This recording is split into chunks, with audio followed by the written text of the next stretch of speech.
It says it's now streaming live on Facebook.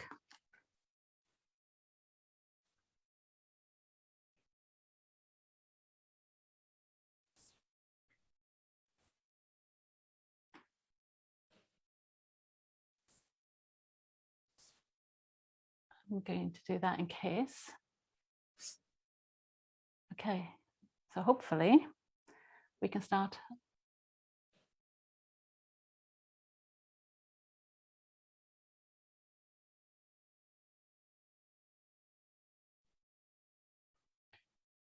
Okay, so if you can have a look to see if we're live, that would be great. So hello, everyone. We're going to be talking about being a multidimensional healer. I'm sure lots of you have heard terms like 5D and New Earth. And even for me, it was kind of like, what does that mean in real terms? What is that like for my everyday? How is that going to show up? So I spent a lot of time asking these questions, and often on my own. And then I found some amazing ladies who could actually answer the questions with me.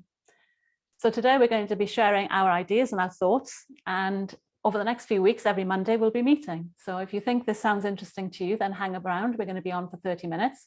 We're just setting up all the links at the moment. So when Alicia gives me the nod, we'll get started. I think we are. I think I can see it all. As far as I can see, it's on Krystalline Ascension and it's in our group. Excellent. That was rather quick and easy. So we've got some people live with us here at Zoom, and we can answer some questions here, but obviously be aware that we have a 20-second lag with Facebook. So if you see us looking down, it's because we'll be looking to see if there's any comments coming through there. But if everything's working okay, let me get it up on my side, then we can start. So have we got people online watching at the moment, or do we need to wait a few minutes? Okay, live 2 that's on Krystalline Ascension. So I'm not too sure how all of this works. If it links back to everything that's on yours. Yeah, I can see that we're live. So we've got 2 people watching already. So hello to this, to those 2 people. I'm not sure if it's going to show me who they are, but we'll find out in a moment. Or if you could just say hello in the comments, that would be really great. Yeah, if anybody can type into the comments and let us know who you are and where you're from, then that would help us as well, so we can chat. That would be great. Yeah, it's not showing on here who's on. Okay. Okay, perfect. All right, so I'm going to hand over to Alicia, who's going to do the welcome statement. Perfect. Well, thank you, Trudy, and welcome, beautiful souls, to our first, as you know, our Multidimensional Monday. And as Trudy shared before, that we are so excited to be here. And if you're connecting with us for the first time, my name is Alicia, co-creatrix of Krystalline Ascension, with my mom, Eva. If you want to wave, then that way they know who you are. And again, with our galactic sister, Trudy, from White Star Soul Guidance. So again, yeah, if you're catching us live on Facebook or here on Zoom with us, just say hello in the comments or the chat, and then we can read it out loud forever we're looking. And a warm welcome to those who are watching us the replay. And if you're watching the replay, if you want to hashtag replay, and then that way we can circle back around later to say hello to you as well. So we have Jenny Stapleton saying hello, Lillian saying hello from Powassan. Lovely. Yeah.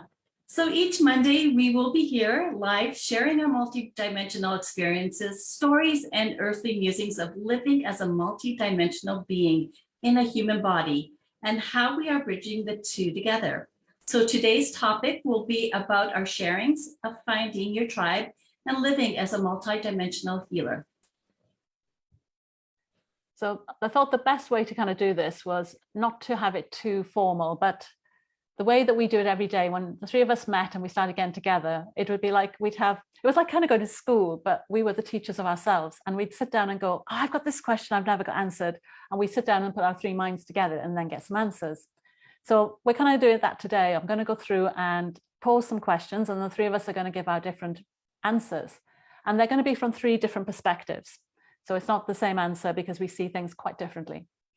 So the first thing I thought would be good to share is, how did we discover that we were healers? The multidimensional bit we'll talk about a bit later, but healers, how did we discover that we were healers? Because a lot of us are healers, many of us are healers, and we don't even realize it because nobody gets taught any of this stuff in school. We don't get taught about energy or how to use it, and yet subconsciously we're all doing this every day. So I thought if you understood where we came from, because it wasn't like we woke up one day and said, yay, we're healers, or we went to a course and learned to be a healer. it doesn't have to be that way. It can just be naturally occurring. And that's what I wanted to show through this question. So for me, if I start, and then I'll hand over to Alicia. So for me, I didn't know I was a healer. I just had somebody tell me, literally. I was in a computing job and I was in the office, and a Reiki lady turned up, bizarrely, in a computing office, the most strangest combination of events. And she sat me down and said, do you realize that you have abilities? And I was like, didn't really believe her and didn't really think much of it at the time. But turned out that she was right, and it became my path without even realizing it. So for me, it was, I wasn't a child that had visitations or experiences or anything, or at least I didn't think I did. I see it now differently with different eyes, but the original view wasn't that obvious. And it was actually other people telling me and helping kind of nudge me gently onto the healing path. So Alicia, what was it like for you? I think for myself, I feel that it was more of that deep inner knowingness. And for myself, it actually did come very natural because I always had a very deep interest in energy growing up, and our household was filled with my mom sharing her multidimensional side or her energetic side. So it was a very fun to very play in the unseen field. It was very well known for us. You know, mom had created meditations, recordings in the hallway, and different kind of stuff that we had to look forward to, and crystals in the house, and books all about multidimensional stuff or energetic stuff. So as I look back on my life, I'm now aware of how much I was always healing or assisting others in the ethers without even knowing I was. It wasn't until the later part of my probably only a couple of years ago, where I look back and I can actually see and pinpoint and interconnect that I was actually healing others at that time. And, you know, so that's how it went for me. Eva? Okay, I believe it started at the birth of my children, and it just showed itself in increments. For example, like if they had a bellyache, I was drawn to hold energy of a yellow ball on their belly. And if they weren't well, I used to tuck them in. I had this one favorite soft white blanket that I would tuck them in with. And to me, that would be the healing. Or I asked them to look at a cloud, like imagine a cloud in their heads, and you know, just put that white cloud above them and let it flow by them. So I really didn't know what I was doing at that time, right? It was just, but where did that come from? Like what gave you those concepts to actually do that? I guess that was my intuition, right? It was just something that came naturally for me. Like, I mean, my mother also was never one with, you know, take us to the doctor or anything. It was all just home remedies. Oh, Like, wow. you know, like for their eyes, I use chamomile tea. Like they never saw a doctor for an eye infection or an ear infection because it was just all these home remedies or whatever I felt like what I was doing. So it came, like I said, in increments, naturally. Even my books, you know, I love to read about psychic surgery, like getting my hands in the body psychically and just reconstruct it. So Wow. yeah, so it just like, and it just evolved as the years went by. Wow. Yeah. And I have a comment here from Zoom saying it's like kissing a bruise that moms famously do. That's so true. Yeah. All makes it all better. Yes. And definitely, you know, we do some of this stuff, but I think my mum did have some healing abilities too. She was known for taking wedding rings and rubbing them up and down people's hands to predict the sex of the baby. Right. Yeah. So I think we probably have more stories like this. And for everybody here listening, they'll probably find they've got stories like this. Right. Just check everybody's cameras and videos are off as people are joining. So I think what we're sort of saying by sharing this is look at your own lives and you'll probably find that you have very similar stories too. Yeah. And I think in the next question, we actually asked about our multidimensional abilities. But for me, I think I found that people used to feel calm around me. So mine wasn't an obvious thing. It was just that people liked to be near me. My mum jokes and said she asked me like questions like when I was 9 and I would answer questions like an adult. I don't remember this. So I'm guessing that's kind of how it was coming through for me, was that I was able to kind of explain things, even at a 9-year-old. Younger. Well, how does that sound to you guys? Have any of you got any stories that kind of relate, that can show your multidimensional healing abilities? In the Zoom comments, one had said, so cool, wish I had that growing up. We have a little heart. Let me see if I can see that. It's a little bit. Mine was the mustard plaster and slice an onion and rub the bottoms of your feet. Okay, so a home remedy. Yeah. That your mom used to do. Well, I think many of us kind of used to use home remedies, but the cloud, visualizing a cloud and the blanket being an energy healing is like, especially at that point in time, that would have been back when it wasn't that known, or not as integrated into our everyday, for sure. And I think that's what we're finding when we talk, is that, yeah, we are a bit strange doing things that normal people don't, but it was integrated. That's the key thing for us, isn't it? So I'm just checking on Zoom. There's nothing, sorry, on Facebook, there's nothing going on there at the moment. So let's move on to the next question. Has anybody else got any questions? Remember, on Facebook, it takes 20 seconds. We'll circle back around if anyone does. So the next one was then, how did we become aware that we were multidimensional? And let me just put that a little bit into context about what multidimensional means. It's only a term that I've recently been willing to accept, but it's not just about whether you're a starseed or whether you're galactic in nature. It's simply almost like having your finger in many pies. I'm a dancer, I'm a computer programmer, I'm a healer, I love art, and if somebody said to me, like, the way it shows up for me, the most obvious is archetype tests. If I did an archetype test, I never fall in one archetype. I'm like 30, 30, 40. It's always like, I can't ever fit into one box. And I like that. And I think, if you're in school and you've got that personality, it's really hard when it comes to exams to pinpoint what you need to do. But also in multidimensional, in this particular question, we're also talking about how do we become more of the cosmic galactic side of what we do. So my answer was that it started off with ME. I got sick after my computer company and I got burnt out. So I started doing kinesiology and healing sessions to try and get my soul put back together after the burnout. And the funny thing started happening was that we would sit down and say, okay, so what does my body need to heal? And we would visit a planet that I wouldn't even know. I'd have to go and look it up. And there would be a being with a message for me. And I'd be sitting there going, but maybe, what does this got to do with me? Like, why is that my health? Why is my health dependent on this galactic information? So for a long time, I thought it was a negative thing, and I started pushing it away and burying it. But eventually it was so dominant that these messages were coming in all the time that I had to finally accept that maybe there was something to learn from this. And I'm very pragmatic. So when something like this happens, I can't just accept that it's galactic or angelic, or I need to know why. So I just started transferring it into metaphors, and I found a lot of value even at that level. But when I started looking at it from energetic frequencies, it actually took it to another level for me, and seeing it as energy. And energy, I do understand, like quantum physics, we all got that definition of that. So it's like very scientific, and that I could relate to. So for me, it was my belief reprogramming that ended up bringing that information in for me. And that's how I first realized. And then in 2020, I finally decided that I needed to come out of the closet and embrace that side of me. I dyed my hair purple to help with the embodiment of this galacticness. And then luckily, a year later, I met Alicia and Eva and found I wasn't so alone. And actually, some of the things I'm seeing, they saw too. So Alicia, how is this for you then? How did you first realize you had galactic friends and messages? Oh, wow. I think for myself, that would be really, really hard to pinpoint that. But when I truly felt the connection of others having that multidimensional skill as myself, is the one that stands out the most to me is when I reawakened my light language. And if you're unsure what light language is, it's just a language of frequency. I call it the language of your heart.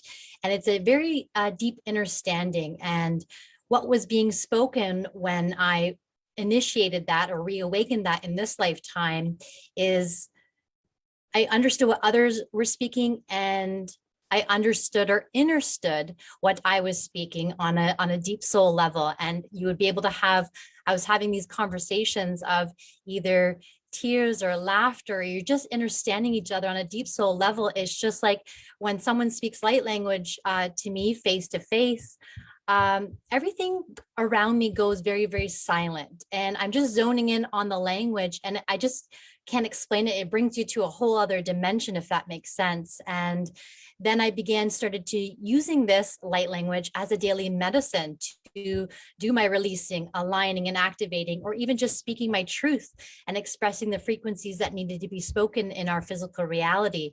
And that's when I brought it into working with soul clients as well, and seeing that this is a multidimensional skill or ability. And that was the one that most stood out to me, I think, at that time, to show that I can work with the unseen and the seen realms.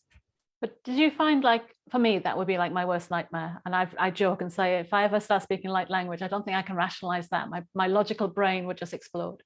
But how did you not find that kind of like, did you worry at first, like what it meant or how it appeared to other people? Or did you like think, oh, this is really fun and playful and yeah, I love this? Yeah, I think when I reawakened it, I was at a ceremony and we were doing some holotropic breathing. So that was new to me as well. So I had just spoken light language in that kind of state of consciousness. And it was my roommate beside me had said after the fact, she goes, you know, I heard you speaking light language. And I was like, oh, like, is that, you know, like that's what it felt like. It was such a really excitement, joy. It was kind of like that homecoming for me. It was really, really special. And she had, told me that you don't need that holotropic breathing. You can just activate it naturally. So, and I actually did very quickly. And it was so much fun that when I had come home, because this was all in Arizona, when I had come home and my kids picked me up, I was so debating on just only speaking to them in light language, just to think how much of a galactic change I've had since coming back here and surprise them. But it was kind of like they had loved it. We've embraced it. We're cosmic family. So it was very easy for me to take this on of an exciting and playful level versus a fearful level, I guess. So they made it really easy for me and wanting to learn how to speak light language themselves. And we had so much fun playing that evening. And I'm activating their light language as well. And it's such a young age. So, Oh, excellent. I think, you know, if I'd taken that into the boardroom when I was in my computing, I think that would have been like the final. Although, you know, who knows, computer language, so when you hear a computer speaking, it's light language, isn't it? Beep, beep, beep. But I think they would have thought I was crazy. But I think that's my issue, is that computing kind of persona. I just want to say hello to Sue. Sue's watching us, Sue Coulson. She's on the live and just said hello. And I think Jim is there as well. And I think I saw him in Thatcham the other day. I didn't like to tap him on the shoulder, but he doesn't know I saw him from behind. So Eva, what's your answer then? Well, when for me, it was when I first accepted the Akashic record. I was drawn very boldly to the message of bringing harmony and connection from the spiritual world to the physical. I was always about heaven on earth. For some reason, it was always about heaven on earth with me, but I really feel like I'm only beginning to start understanding what heaven on earth really means. Like this is like over a 10-year trip, because I know at the beginning of the Akashic records, I was totally resistant to it. Like I just was like, no, this isn't for me. I was in total denial to move towards the Akashic records. And it is when I stepped out of my ego and I really let myself connect that I was able to do that. And one of the things with the Akashic records that really, really pulled me in is when they told me, Eva, if you change your energies and you're going to be changing your ancestrals and you're going to change your life for the kids. And I didn't want my kids to go through what I went through. So that was the pull-in for me. Like if I could release anything from myself that would help my daughters or my generation moving forward, that was it for me. That's actually an amazing thing, because I think, like for me, would I have stepped into spirituality if I hadn't been sick? Probably not. It's almost like we need that pull, that reason to be brave enough to go into this and explore it. And it's such a shame, because actually once you're in there, it can be like very playful and fun, and it taps into that creative part of us that we don't use enough anymore. So yeah, that's brilliant. That is really brilliant. Yeah, there's Zoom comments from before. So understand, well said. Love it. When my own light language comes out, I feel so exhilarated, especially during sessions with my clients. Yes, yes. And I have been in my Akashic records, yet it's like the message is on mute because I'm still not in the right frequency of receiving. I might have had one light language moment last week. It scared me. So I don't want to share that one. I was like, what was that? But I do know that, yeah, when you spoke light language, it makes me cry, and that confuses me too. From the heart. I still don't have the answer for that one yet. Yeah. Yeah. I've got Kelly saying hello off of Facebook. So we can say hello to Kelly. She's watching. And if we're okay to move on to the next question, we're just going to share then what it's like when we're actually in healing mode. So after being told by numerous people that I would become a healer, and I think I found an old tape that went back to like 2002, and they said, you were going to invent a new form of healing. And at the time I was like, I don't even know what these forms are now. How am I supposed to know what a new form is? But I have always kind of like been cherry picking then the healing that I do. I've never done courses as such, but it, like you, Eva, it was kind of coming naturally and as organically through the work that I was doing on myself, I guess. That's the best way to learn. The more you spend healing yourself, the more you learn what techniques work, what don't work, and then you can apply them. And at first, I think I was trying to be too logical about it, as you can imagine, with my brain. And then again, it's that letting go and trusting feeling. And once you get to that point, you just get this really, it's kind of hard because it's not tangible. You can't see or feel what you're seeing. And yet you have to turn it into a language which isn't built for explaining that kind of experience. And I was reading something recently that said our language is based on commerce. The English language is all based around commerce and exchanges at that level. So then for us to take that language and explain it in a much more spiritual sense, it doesn't fit. And yet our spiritual languages like the Bible and all these other texts are where we will find the words. And it's been very much that for me. The more I read other people's, especially cards, oracle cards, the more I read other people's oracle cards, it's like, oh, that's what they call that, or this is the word for that. And that's how I've been building my description up. But I think I couldn't actually see or visualize anything at first. And it wasn't until a friend of mine who I was having some healing with told me that maybe I was clairsentient, and to sense into it first, I suddenly had this big epiphany, and it was like, whoa. And the funny thing is then, as soon as I felt like, what could I feel, and looked at that, I would get like perfectly formed images in my face, like complete Technicolor TV, suddenly bounce up in front of me. And I remember kind of like jumping back when it first happened. So it's a mixture of that, but more often than not, it's a feeling, words, symbols, and it's symbology, a lot of symbology for me. And then I have to kind of put it together and join the dots to make sense of it all. So it kind of feels like some days it's a bit misty and some days a bit clearer, but it depends. But it just shows that with work and practice, you can all build these skills up, because I've been teaching people that are like completely new to this. And I'm amazed at how simple it is for people to go into this once they know these key things. So Alicia, what was it like for you when you're healing? Yeah, I think that's a really interesting question to begin with, because I've never really been asked this, and I already struggle myself using human words to express myself and my experiences. But when you had said, I definitely resonate with everything that you've said, and you being clairsentient, I can resonate with that. But my strongest one is claircognient. So I just work on a different level. So I do know that I have to be fully centered within my heart. And I also have to forget about myself, that Alicia, and just zone out of my physical surroundings in some sort of way. And also I'm very empathic. So with that, again, that deep sense of inner knowingness. And the best way to describe it is that I can step into the consciousness of my heart and feel my way through the ethers and know or feel what the other soul is feeling or experiencing. And I can communicate with that unseen energy, those certain codings, that frequency, that architecture, or even that soul technology that comes in. And a lot of times with interdimensional beings. So I feel it's that some sort of way of that advanced telepathic communication in my own way, but I'm using multiple human senses, and I'm also using galactic ones as I navigate those new rhythms of those different dimensions. And I've even read in a book that I found very interesting from a beautiful shaman known as the Great Lion Priest of Africa.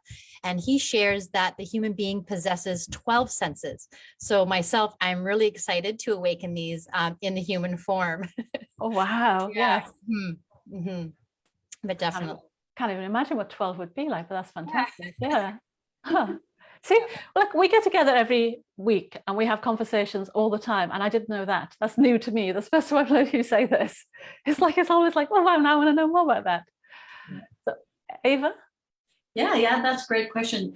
I feel what one calls is to step out of the ego. And once I step out of the ego, it allows me to connect to the quantum database to receive etheric support to my human clients. I receive first through vision and secondary through auditory messages. I also resonate with so much soul technology flowing down from the heavens to support one in a session. And for me, I seem to be always using my hands. I'm always weaving this into the blueprint of a client, or when I'm visualizing it, I like to, I weave into their organs or into their cells or into their blood. And the overall energy is unconditional love. Like when I know all of us, when we're healing a client, it's just so much love coming from our heart space as we connect to the one that we're serving, right? It's like soul to soul, we're oneness. And it's just the most blissful experience that I could ever imagine, is just to be pure and helping another soul through the healing process, and knowing that they're healing, they're the healers, but we're just the conduit and we're supporting them like that. Oh, that's so cool.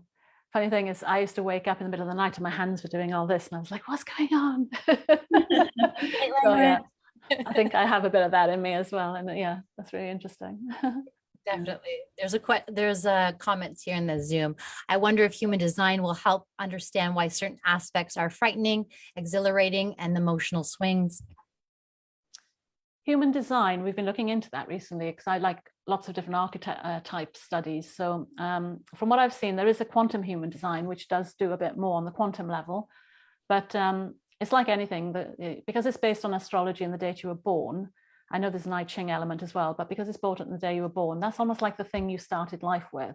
And then you obviously grow, or hopefully we grow and we evolve as we go. So therefore, it's not going to be an exact match all of our lives. Things are going to get stronger, things are going to fall away. So it's kind of like, I guess it depends on where you are on your soul path as to whether it takes time to integrate those or not. And then I don't even know if I Ching allows for galacticness, and some of our, we got lots of past lives on and other systems and other forms in quite complicated forms that are not necessarily astrologically matching up right now. But yeah, I don't know. Be interesting to see as we learn more about the quantum human design, how it does fit in. Mm-hmm. Mm-hmm. And someone was asking about that book where I got that, where I read that. And I just want to share, then I shared it in Zoom, but it was called The Mystery of the White Lions, Children of the Sun God by Linda Tucker. It's beautiful. Yeah. Well, believe it or not, we've already used up half an hour. Yeah. And we haven't even got onto the tribe bit yet. So if you guys don't mind hanging on a little longer, we can carry on sharing if you're enjoying what we're sharing, but let us know in the comments if you want us to continue. So we were just going to talk about what it meant for us as finding us as a tribe, and then a little bit about our different levels of healing that we do. So let's see, is everybody staying with us? We can carry on, yeah? Alicia, Eva, are you okay to carry on? Yeah. Mm-hmm. Okay. So we'll carry on then, and hopefully you guys will stay with us. So the next question was about how we found each other and what it meant to us to find each other. So funny enough, Sue was like my first cosmic lady. She was like the first tentative step into multidimensional, and I found her, and she's does the cosmic classroom down in Avebury. So it was like a perfect place to go and learn some of this stuff. And then from that, I got a bit braver and bolder, and then I met Alicia and Eva. But for me, what it felt like was, it felt like a child in a candy shop. I could ask all the questions I couldn't ask before. And we'd say we'd meet for an hour, but it never was an hour. It would be like, this led to this, led to this. And it was kind of like, I'd say, like, I kept seeing Noah's Ark. Like, I've been told about the flood, it's been coming up. And then Eva would say, oh, yes, I've seen the Ark, and it means this to me. And Alicia would say, yes, I've seen that too.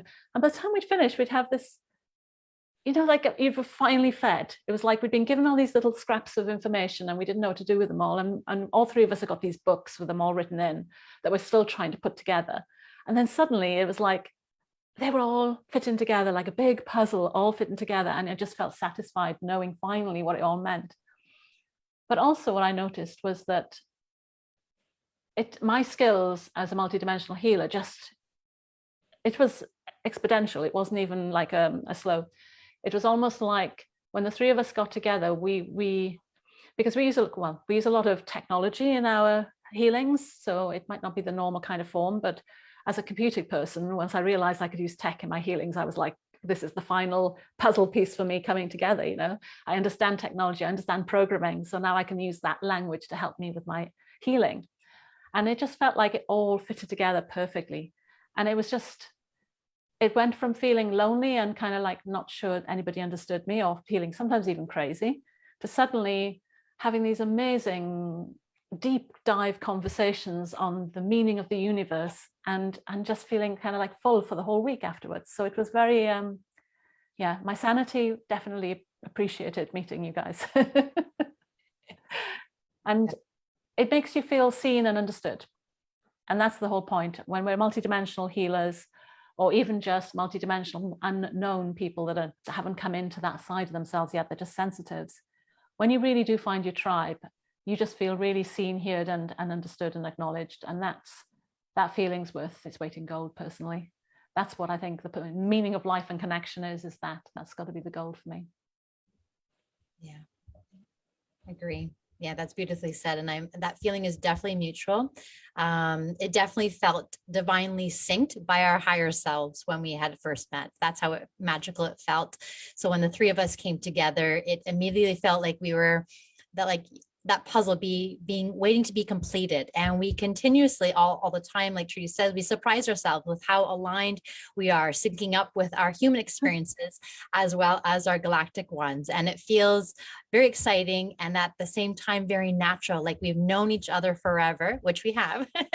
But you know, in remembrance here in the human form, that we have been here forever together, but where we can complete complete each other's thoughts, feelings, or sentences, and just flowing as one and understanding our separate roles, yet they're blended to witness the magic that appears when we combine them as one, and when we're working in unity. And that's where I feel that we have a strong suit in working in that unified field very well.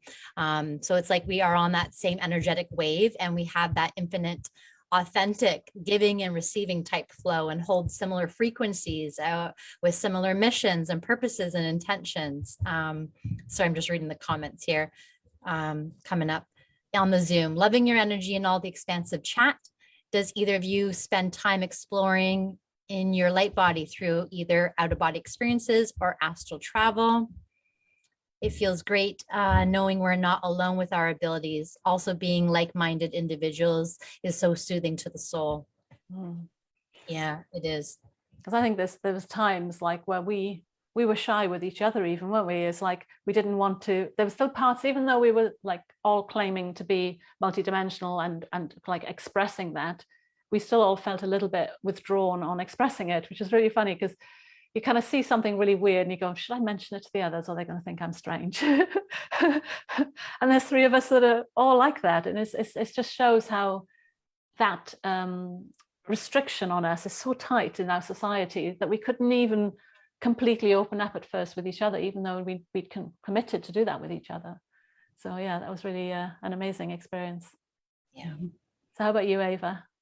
Yeah, I love the love vibrations that are going on right now. And that is how I feel when the three of us are together. Yeah, like it took so many years of soul searching and the universe to orchestrate introducing us to each other. It is one heart of divine communication and total collaboration. Like we are just like, when we get together, like we become one, right? There's no separation. And we, like Alicia said, and Trudy, you also mentioned the puzzle. And what we do so succinctly is hold space for the planet and assist in bringing in many pieces of the puzzle that have been dismantled, right? In finding each other, we are finding new ways to support the planetary ascension. So like it's a God-given blessings that we persevered, and at the end of the program that we actually got together, and here we are now. Yeah, no, it was divine sync, like you say. Yeah. Because, you know, the questions that we ask every time we meet up is like, well, what is 5D, and why is 5D different to other Ds, and what is the new Earth going to be? And then we get 3 different answers from the different specialties that we have in seeing. And that just builds the picture up. And each time it just gets more and more detailed. And I must admit, sometimes it's like unreal when we sit there with our 3 pieces and they fit so perfectly. It's like, you kind of want to shake yourself, like, is this real? Can we be that synced on a brainwave level that this can actually happen? And it's, it's definitely happening. the highlight of the year, I think. But the interesting thing is when we got together, we weren't sure how the 3 of us were going to work together. So we didn't sit down and kind of orchestrate it. I think we just said, what are we going to do? I don't know. How's this going to work? I don't know. What should we do? Should we just start and see? And then it just went clink, clink, clink, clink, clink. And we're all looking at each other going, whoa.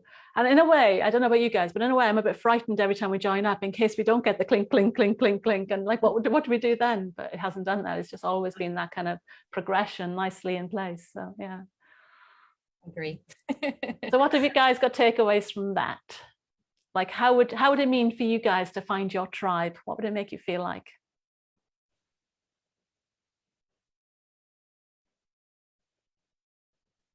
Oh, got a message from Kelly saying, I just love how you're keeping the cosmic multidimensionality conversation so down to earth and authentic. You're all incredible. Thank you, Kelly. Love you too. Anybody else? Because I think that's one of my skills. And when we talk about what we do individually is that groundedness, because for me, everything has to be grounded down and explained. So it's really interesting how the 3 work together. Mm-hmm. Any other takeaways? Any other questions you guys might ask us about any of this?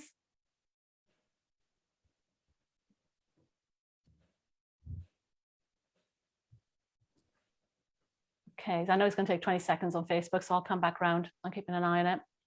So the next question I had was, this is kind of emphasizing the way we heal. So we've all agreed that we're basically in healing mode all the time. So, over the next few weeks, we'll explain more about how this is, but we cannot have a normal conversation with a stranger. It is always a healing. And I think that's how many of us healers are. If you come across a healer, you'll know it because you'll just come away feeling better, even if they don't know they're a healer. And we all have that ability, like I said before. So some of us are just more in tune with it, or at least subconsciously working with it. And it's just important if you do have friends that are making you feel that way to appreciate that, because it is a really important skill set. It's not all about what we say and do, but sometimes it's that space that we hold and emanate that is important as well. So I guess most people think of healers as somebody you go to when you've got an issue and you need some help.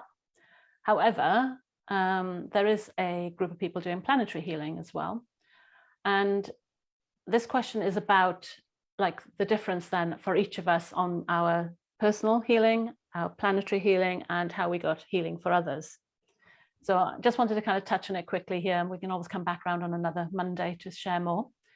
But for me, it started obviously with my ME, so my personal healing. That's how I did, like, I've probably done hundreds and hundreds of soul journeys to past lives, future lives, parallel lives, different dimensions, just in my own healing. And it's through that I learned a lot of what I understand as the techniques that I've learned, basically. And it was trial and error, things that worked for me, then I assumed other people like me could also benefit too. But then randomly, every so often, I'd get healing on myself that would suddenly say, Trudy, you need to go up and sew together the golden grids around the planet. And you'd be like, why?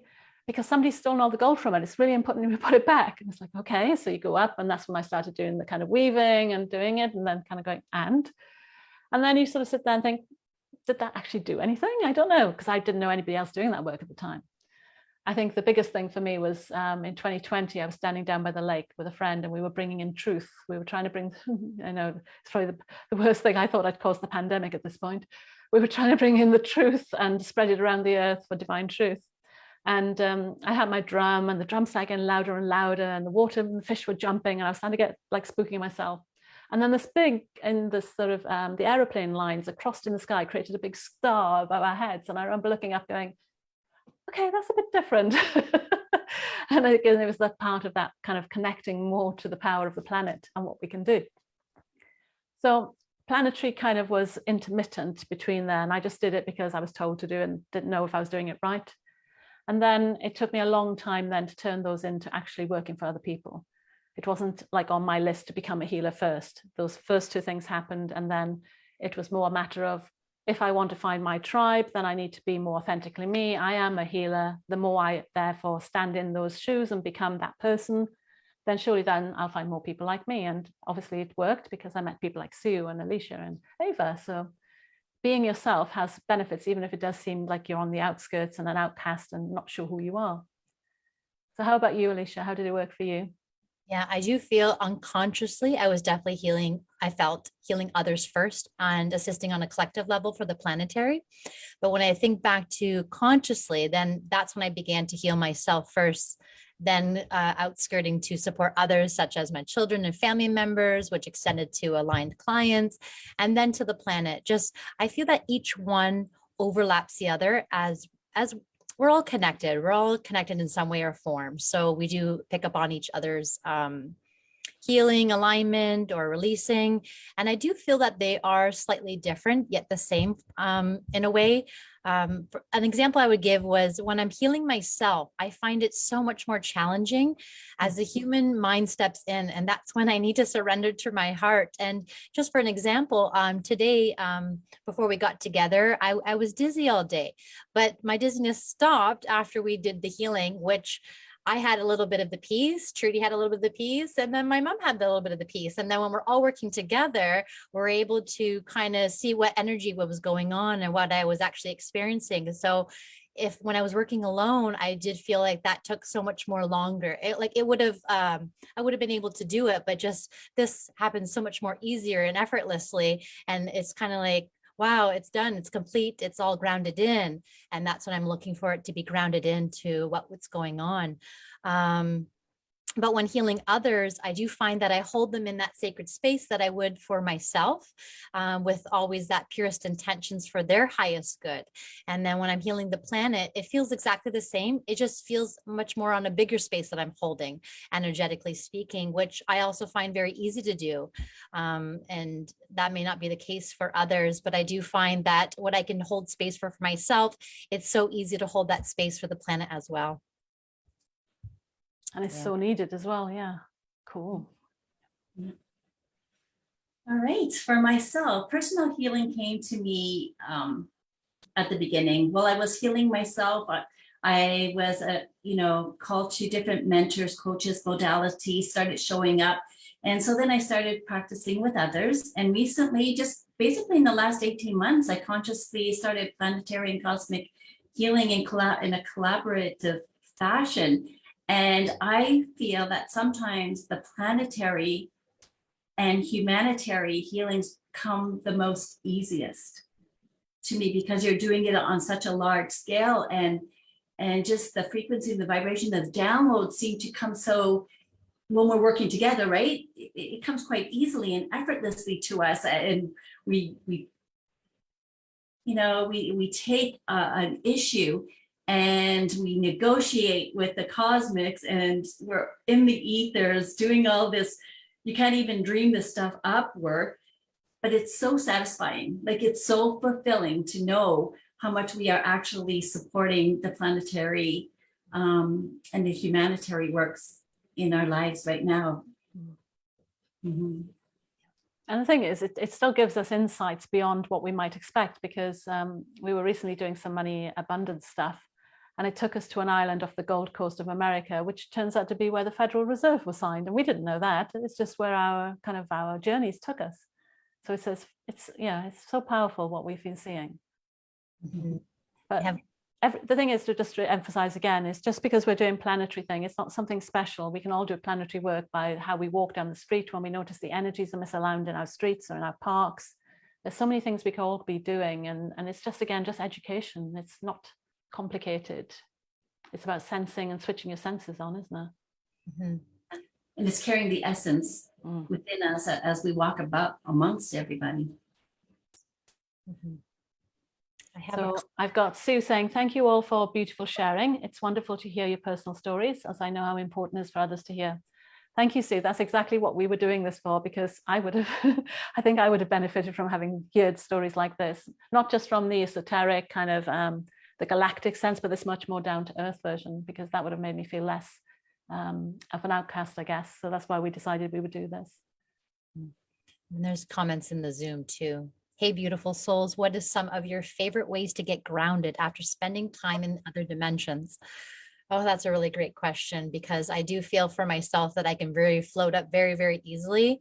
And it's only been over the past maybe couple of years that I've actually been able to actually learn how to ground myself versus just floating up there and not understanding why I feel this way.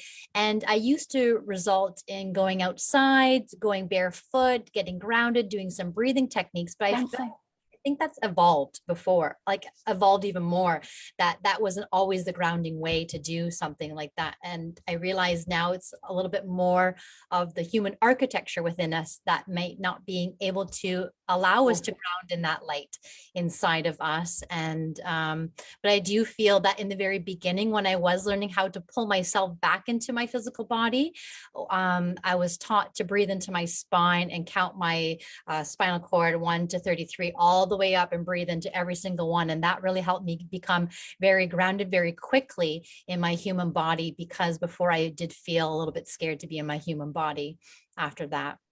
Mm-hmm. Yeah, I definitely was preferred out of my body than in. Dancing is good for me. That brings me back in.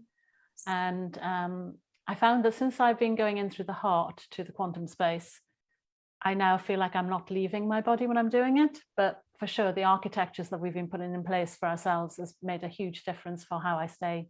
And now I can, it depends on what we're doing, but most of the times I don't feel as floaty as I used to doing that kind of work, because it feels like, you know, it's that what Eva said, we're trying to put heaven in earth, and that means bringing that spiritual down into our physical body.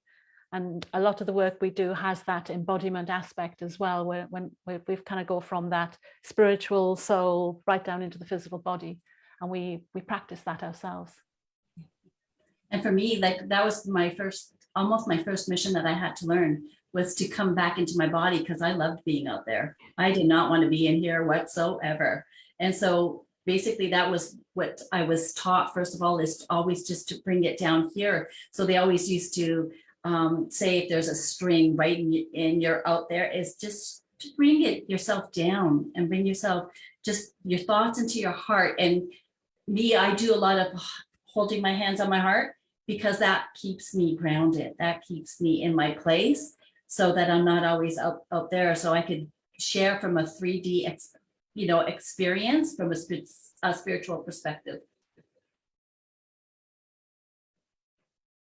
Excellent. There's another question there, but before we do that, if we just finish our next question, and we'll come back to that one. So we got a message from Kelly saying she could listen to us all day. Just love this conversation. Need to head off. We'll catch up on the replay. So catch you later, Kelly. Let me see where we're at. Yeah, because there's only the last section left now. So before we go into self-care, I guess it's quite important for us to say what our specialties are, because our spiritual self-care, I think, is going to be based on our unique frequency and what we do. And I tend to work more with soul lessons and soul talents and soul vision. And part of that is us connecting to our unique frequency. So when the three of us got together, it was important for me to just more for like comparison. Like I said, I'm an analytical. So it's like, so if that's true, then what's this? And if this isn't true, then what is that? My brain is always working like this. So it'd be no surprise to you to know that I'm actually a seeker of divine intelligence, which would make sense. I did computing as artificial intelligence. I've got the logical brain for the programming, and it kind of accidentally fell into that when we worked together. So it was kind of like I use body testing as my, when I'm struggling to kind of see the images because I need it to be precise, I use body testing to ask questions more and learn more about the thing I'm seeing, so I can get detailed on it, which then gives me a perfect example of then how to fix it, because we had a really interesting time. We found something called the Rumpelstiltskin problem solving technique, or at least it was a principle, and it's actually used in computing as well. But it's about when something is named, you can't perceive it the same again. And we've been applying that we've been making sure that we name the things that we're working with, so that we can give a much more accurate frequency and correction and upgrade to it by the nature of us naming it. So a seeker of divine intelligence, I'm kind of about the questioning, the asking, the connection between things, but also the insights that I get, I suppose, are informational based. So like I'll get like, all right, I'm seeing this image. What's that going to do with it? Or what are we going to do with that? So it's very much an information flow. I take the information in and then I hand it over to Alicia. Yes, where I feel that I'm seeking the divine architecture, whether it be maybe a seed or a template or kind of like that blueprint that needs to come in order for us to bring that into the human body. So whether it be an architecture that you may need to release from your human architecture that I see, or one that you have to bring in order to be able to hold that light, in order to be able to release something, in order to be able to ground something. So I'm very much more so into seeing the different kind of codings, the geometric shapes, the sounds, the different frequencies, and sometimes it comes through the light language in order to whether it be create that architecture or integrate that architecture into Eva's weaving. However, I do really enjoy kind of taking part of that blueprint and restructuring us and for alignments and activations. So that's basically what I do. And then Eva joins us and she adds her level into it. Yes, and I'm the seeker of encryption. So what I take is once the knowledge is there, information is there, and then the seeds are there, then I take it and together, we work all this together. We take this and we weave it in, and it could be through a sequence, like what do we have to weave in first? What do we have to weave in second? And sometimes it's geometrical codes that are coming, or the colors that are coming, or, we never know. That's what it is, but I am the weaver of the cosmic intelligence. Yeah, you kind of put us all together and kind of, it's like she kind of finishes us. But, we all obviously cross over. But I think the point is that I wanted people to understand is that we all have a kind of like a quantum 5D mission. And that can be holding space. Like if your frequency is happiness, then like one of the girls on here now, she can hold really amazing amounts of happiness energy and she can spread that. And that's a quantum mission. It doesn't have to be that we're going to all save the world or come up with the solutions to global warming. It's through the small, tiny acts of the frequencies and energies that we can hold that we can then grow. But in order for us to hold them, just like we've been doing, we've had to go through some core wounds to remove them in order for us to hold more energy. And the three of us just seem to have three different angles. And I think once I learned about Alicia's architectures, it just gave me another layer to start searching then for the things that I could never anchor in before, that things that wouldn't stick, that kept kind of floating away. And then by the time Eva and Alicia put that information in properly, it just anchored in much more strongly. Yeah. So do any of you guys, there's Jenny saying, yay, that's me. Yes, she's the goddess of happiness. So this is where I ask, what's your goddess challenge? What is your goddess frequency or your God frequency? What is, if somebody comes to you and asks you questions, is there like a pattern that you've noticed? Or when you're at work, do you notice that there's a pattern to what you do? So if you guys want to share what your unique frequency might be, then that would be great to see. I'm just going to check in on Facebook quickly. No, that's quiet at the moment. So we've got a few people still on the Facebook watching us. So they have stuck with us, luckily, because we're going to come to a close too. So it takes about 20 seconds for them to answer on Facebook if they're going to give us their goddess and God frequencies, what we got here on Zoom. Anybody brave enough to share what they think what their frequency is? And don't forget, the frequency doesn't have to be, it could be just an emotional state that you hold, or it could even be a space holder for trees. It could be anything. You'd be surprised how, when you finally start asking yourself that question, how these answers reveal themselves to you. It's, yeah, and I find it's the one that always keeps coming back to you that you push away. Yeah, exactly. It's the one that doesn't make sense, so it can't be that. Let's push that away. Yeah. Yes, I find that for the divine architecture, every time that I was able to see it through, even taking pictures of the sun and seeing the architecture come through, and I would just so love it and enjoy it. But I would be like, no, I'm not the one that does divine architecture in the human self. No, no, no. And the more I pushed it away, the more stronger it came to me. So yeah, and my argument was like, but I'm computing. How can I be spiritual? I'm computing. I don't get it. And now the two fit together so perfectly. it's kind of like unbelievable. Yeah. And even your job, Ava, your 3D job matched up to your 5D work, no? Right. Yeah, with the encryption, with working in the medical setting of well, I loved it. Like I did TikTok typing, and that's where I fell in love with the body even more. And then I was able to visualize more weaving in, more healing of the body. So it also, it all meshed together. Yeah, you were translating the doctor's scribbled notes though into the computer for others to read. So you Yes, were yeah. already weaving that in for others to integrate. Yeah, no, when the three of us started looking at our unique frequency and then we saw our jobs, it was kind of like a face slap moment. It's like, duh. It's kind of a little bit obvious now. Yeah. Anybody else showing what theirs is? I've got Sue. Her gift is to see into the heart of others and help them see themselves more clearly. Yeah, she's got a beautiful, loving energy, a reflector like the moon. Beautiful. That's beautiful. And one comment on Zoom, frequency would probably be an empath. Do you know if I know Krystalline, so this is animals, no? Yours is even more precise than just an empath. You're an animal communicator. Beautiful. Anybody else? Laugh out loud. Yes, that too, she says. But I think the more you tune in and sort of fine tune that, then yeah, the more you'll start seeing the kind of, it's like this divine plan, isn't it? It's kind of like plotted us there. It might have taken us off on a few kind of like random routes on the way. And we might have thought, like when I went to learn dance, I thought, I'm going to be just teaching dance, not knowing that it was going to be about energy and embodiment and teaching me a new level of that so I could integrate that.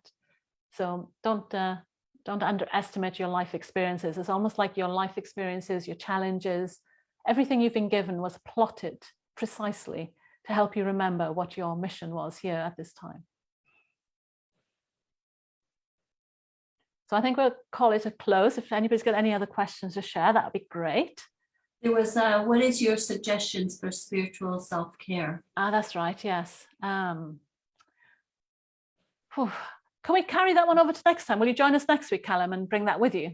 And we'll make that a topic, because I think that's not something we can answer in a few minutes each. That needs a bit longer for us to describe, because like I said, I think everybody's spiritual self-care is going to be unique to them.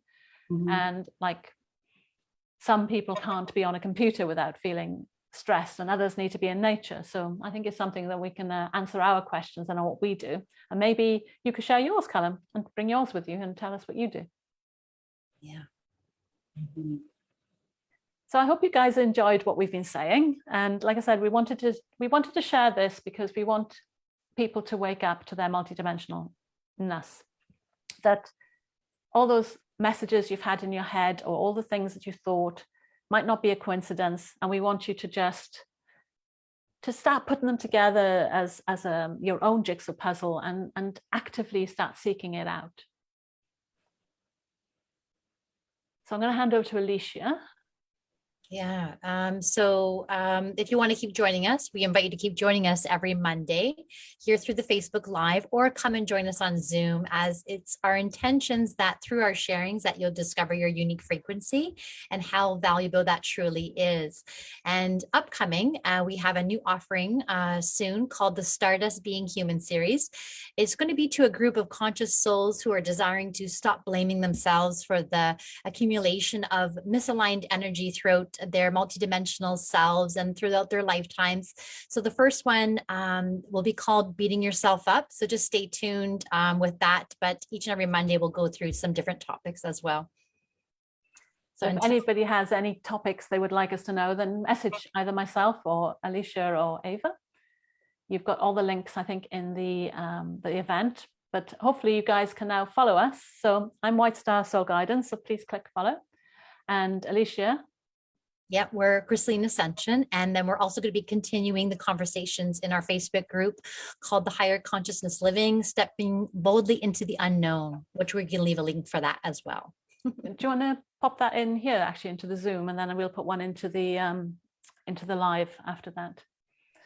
Perfect. So, yeah, so what we want to do is try and build this tribe up so that we can find more people who want to change the world, little tiny bits at a time, but change the world and create a more connected and more integrated, flowing kind of natural rhythms kind of approach to living. Yes, as we embrace the multidimensionalities of ourselves. No, for sure. Yep. Okay, so thank you, everyone. So anybody else got anything they want to say as a goodbye?